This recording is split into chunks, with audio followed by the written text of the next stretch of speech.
Delhi, NCR, Haryana में पड़ रही है। पूरा उत्तर भारत जो है वो शीतलहर की चपेट में है। मौसम विभाग की तरफ से भी अलर्ट जारी किया हुआ है। तो अभी आने वाले जो कुछ दिन हैं वो सर्दी के लिहाज से मुश्किल भरे रहने वाले हैं। बहुत ज़्यादा राहत मिलती नजर नहीं आती दिल्ली, एनसीआर और हरियाणा वासियों को। तो इस वक्त प्रचंड ठंड जो है वो महसूस की जा सकती है दिल्ली में, एनसीआर में और पूरे हरियाणा में। जगह जगह लोग सर्दी से बचने के कई उपाय करते हुए भी देखे जा सकते हैं। अलाव का सहारा लिया जा रहा है।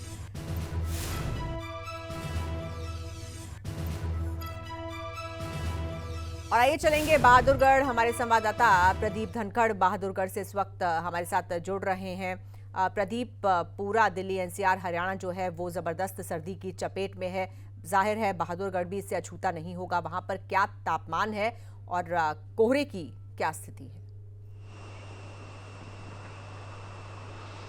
जी अजीता, बिल्कुल दिल्ली एनसीआर क्षेत्र में ठंड का जो कहर है वो लगातार बढ़ता जा रहा है। न्यूनतम तापमान आज 3 डिग्री सेल्सियस दर्ज किया गया है। वहीं 15 डिग्री जो अधिकतम तापमान है आज का अनुमान लगाया जा रहा है। रात के समय बिल्कुल 3 डिग्री टेम्परेचर था, लेकिन जो अब बढ़कर 6 डिग्री हो गया है। इसके साथ ही 87% ह्यूमिडिटी है और 2 किलोमीटर प्रति घंटे की रफ्तार से ठंडी हवा भी चल रही है, जिसका असर लोगों में देखने को मिल रहा है। हालांकि जो जिला प्रशासन है उनकी तरफ से भी एडवाइजरी जारी की गई है कि जरूरी काम हो तभी बाहर निकले और ठंड से बचने के तमाम उपाय किए जाएं। इसके साथ ही बहादुरगढ़ में पिछले दिनों 3 हादसे देखने को मिले थे, जिनमें दम घुटने से लोगों की अलग अलग हादसों में मौत हुई थी। एक हादसे में 3 लोगों ने अपनी जान गंवाई थी, वहीं एक हादसे में एक ने और एक में हादसे में एक व्यक्ति ने अपनी जान गंवाई थी। दरअसल लकड़ियां जलाकर कमरे में उन्होंने अलाव सेका था, जिसकी वजह से उनकी दम घुटने से मौत हो गई थी। तो ऐसे में जिला प्रशासन ने अब एडवाइजरी जारी की है कि कमरे में जो लकड़ियां हैं वो ना जलाएं, उनसे बचे। अगर जलानी पड़ रही है ठंड से बचने के लिए दरवाजे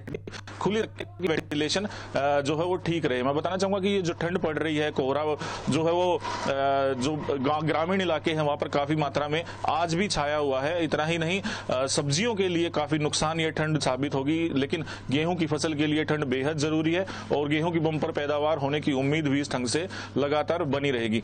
लोग जो है वो बच रहे हैं, अलाव का सहारा ले रहे हैं, लेकिन ठंड जो है लगातार आगे भी आने वाले दिनों में भी इसी तरीके की पड़ने की संभावना फिलहाल बनी हुई है। बिल्कुल, और जब जबरदस्त सर्दी पड़ती है तो स्वास्थ्य संबंधी समस्याएं भी बढ़ जाती हैं, खासकर जो बहुत कम उम्र के जो बच्चे होते हैं उनमें, या फिर जो ज़्यादा उम्र के लोग होते हैं, जो बुजुर्ग होते हैं उनमें। तो ऐसे में क्या कुछ एडवाइजरी बच्चों और बुजुर्गों के लिए भी जारी की गई है?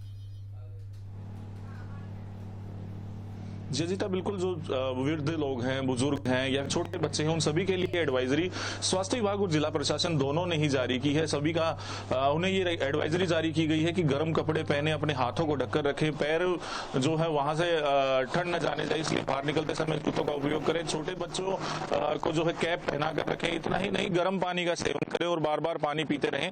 ये एडवाइजरी फिलहाल जारी की गई है। खाने की जो वस्तुएं हैं उनका संतुलन ठीक करें।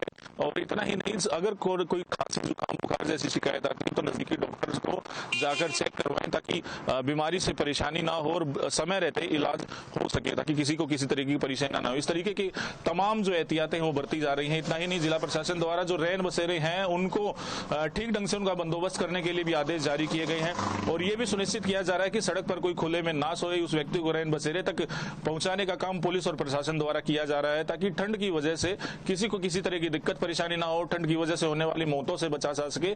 इसलिए एडवाइजरी जारी की गई और प्रशासन तमाम तरह के प्रयोग या उपयोग जो भी कर रहा है वो ठीक ढंग से बंदोबस्त किए गए हैं। लेकिन जो आदमी है वो भी इक्का दुक्का ही सड़क पर दिखाई दे रहे हैं, क्योंकि ठंड ज्यादा है और जो बच्चों की है वो पहले ही छुट्टियां कर दी गई थी। 1 से 15 तारीख तक स्कूलों की छुट्टियां चल रही हैं, तो सड़क पर बेहद कम लोग हैं वो फिलहाल दिखाई दे रहे हैं। रोजमर्रा के कार्य भी प्रभावित हो रहे हैं धुंध की वजह से। जो लोग ऑफिस जाते हैं उन्हें भी लेट हो जाते हैं वो भी, क्योंकि वाहनों की गति काफी धीमी हो गई है। अजीता, बिल्कुल। तो क्या प्रदीप, इस साल सर्दी ज़्यादा पड़ रही है, या और साल भी जब सर्दी का वक्त आता है तो जो तापमान है वो लगभग कुछ ऐसा ही रहता है इस वक्त के आसपास जितना इस बार?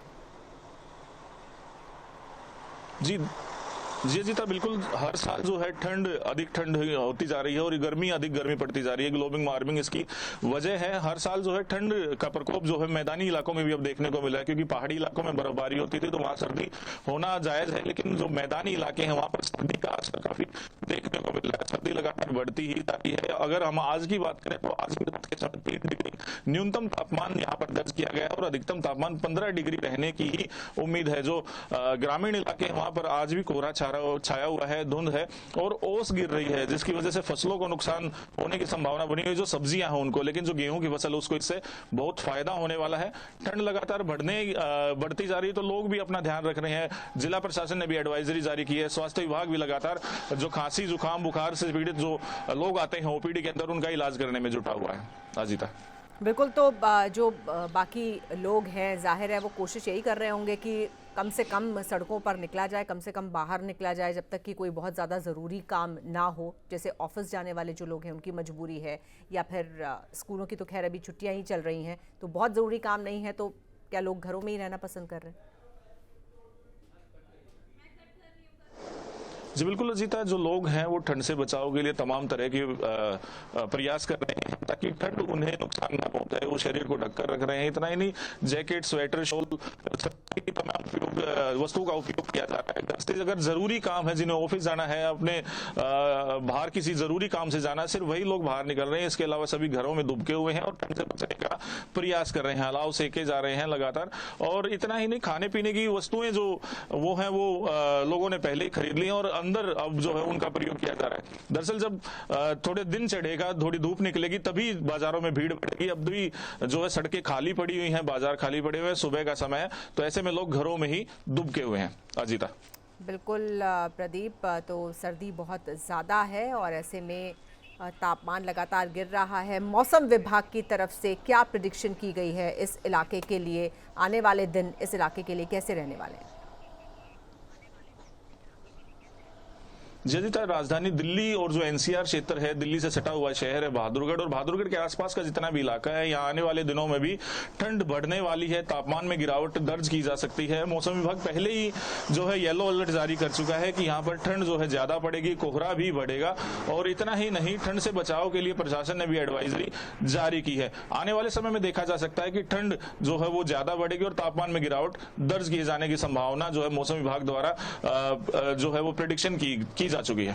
अजीता, ठीक है। और अब हम चलेंगे सोनीपत। हमारे संवाददाता सनी मलिक वहां से हमारे साथ जुड़े हैं उनके पास। सनी, सोनीपत में क्या स्थिति है सर्दी की? जी देखिए अजीता, सोनीपत में भी जो हाल है मौसम का वो दिल्ली एनसीआर के अन्य इलाकों को जैसा ही है। यहाँ पर तापमान है वो उसमें लगातार गिरावट है वो देखने को मिल रही है। सोनीपत में आज देर रात का जो तापमान था वो 0 डिग्री था और अब जो तापमान है वो लगभग 2 से 3 डिग्री है वो दर्ज है वो किया गया है, जिसके चलते आम जनता को भारी परेशानी का सामना है वो करना पड़ रहा है। लेकिन इस गिरते हुए तापमान से किसानों के चेहरे में खुशी है, क्योंकि इससे जो गेहूं की पैदावार है वो बम्पर पैदावार होने की उम्मीद है। और किसान है वो ये कह रहे हैं ये ठंड है आने वाले 10 से 15 दिन ऐसे ही रहेगी तो हमारी जो गेहूं की पैदावार है वो बहुत अच्छी होगी। लेकिन जो आम जनता है, बुजुर्ग हैं, छोटे बच्चे हैं, उनको इससे भारी परेशानी का सामना करना पड़ रहा है। जी अजीता, बिल्कुल। तो जितने भी लोग हैं, जाहिर है आजकल सिर्फ चर्चा ठंड की ही होगी। जी बिल्कुल। अभी जिस तरह से दिल्ली एनसीआर में ठंड का सितम जारी है, या ये कहें कि पहाड़ों पर हो रही बर्फबारी का असर मैदानी इलाकों में वो दिखाई दे रहा है, तो हम कह सकते हैं कि हर जगह यही चर्चा है कि ये ठंड कब कम होगी और जो बुजुर्ग और जो बच्चे हैं वो अपने घरों से कब निकलेंगे। जी अजीता, यहाँ पर भी स्कूल बंद कर दिए गए हैं और जो लोग हैं वो किस तरह से अपना जो दिन का समय है वो किस तरह से बिताना पसंद कर रहे हैं?